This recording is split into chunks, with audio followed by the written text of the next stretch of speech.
tepat tanggal 17 Agustus, di hari Jumat itu, tahun 1945, jam 10 pagi, di Jalan Pegangsaan Timur. Jangan lupakan, nomor 56. Nomor itu penting karena menunjukkan satu tempat tertentu. Kalau cuma jalannya saja, berarti, maaf ya, proklamasi berlangsung di jalan. Nggak ada nomornya. Nomor itu menunjukkan kedudukan tempat. Ini jalan. Jalan apa namanya, Pak?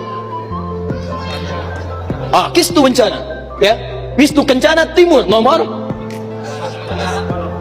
27, Masya Allah. Nomor 27 tempat ini. Kalau cuma Kistu Kencana saja di jalan. Pertanyaan saya, kenapa tidak pernah dijelaskan dalam buku sejarah? Siapa yang punya rumah tempat yang nomor 56 itu? Jalan Pegangsaan Timur, nomor 56. Rumah siapa nomor 56 itu? Ternyata itu rumah seorang pengusaha Muslim keturunan Yaman yang sangat cinta dengan negara kesatuan Republik Indonesia ini. Beliau mewakafkan rumahnya untuk kemerdekaan bangsa Indonesia. Namanya Syekh Faraj bin Marta. Mewakafkan rumahnya untuk proklamasi kemerdekaan Republik Indonesia. Insinyur Soekarno datang ke situ dalam keadaan masih lemas. Ada kemudian penyakit dalam tubuhnya, maka diberikan oleh beliau madu Yaman di malam harinya. Siang-siangnya sudah fresh, dalam keadaan yang baik, maka digelorakanlah kemudian. Di sampingnya ada Bung Hatta, proklamasi sampai dengan ujungnya. Teman-teman, proklamasi 17 Agustus tahun 1945 itu memiliki saham yang kuat dari pertemuan-pertemuan dan perjuangan para ulama.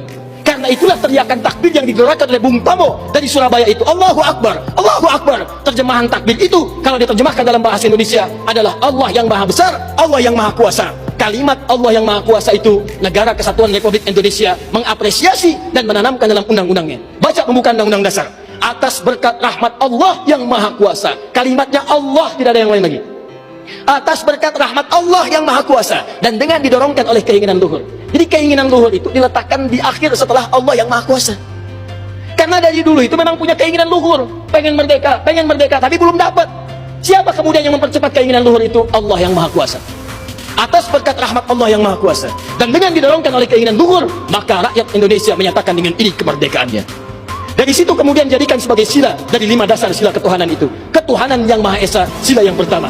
Siapa ketuhanan yang Maha Esa itu? Dalam pengertian kita, Esa artinya Ahad. Kul huwallahu ahad. Ditafsirkan kemudian dengan perlindungan dari negara, pasal 29 ayat 1 untuk dasar negaranya. Negara berdasar atas ketuhanan yang Maha Esa. Karena itu kalau di bumi Indonesia ini ada orang-orang yang anti Tuhan, ada orang-orang yang menolak ketuhanan, sesungguhnya dia sedang melanggar undang-undang. Dan pasal 29 ayat 2-nya, negara menjamin kita untuk menerapkan nilai-nilai ketuhanan dalam bentuk ibadah. Perhatikan bacaannya. Negara menjamin kemerdekaan tiap-tiap penduduk untuk memeluk agamanya masing-masing dan beribadah menurut agama dan kepercayaannya itu. Bagi kita, pengajian adalah ibadah, sholat adalah ibadah, zakat adalah ibadah, taklim seperti ini adalah ibadah. Jadi taklim pun dilindungi oleh undang-undang, taklim pun didukung oleh negara, dan kalimat takbir pun itu adalah kalimat takbir yang tertulis dalam undang-undang dasar kita. Jadi kalau ada anak bangsa yang anti dengan kalimat takbir, itu artinya anak bangsa yang tidak mengenal perjuangan nenek moyang kita yang telah mewujudkan negara kesatuan Republik Indonesia.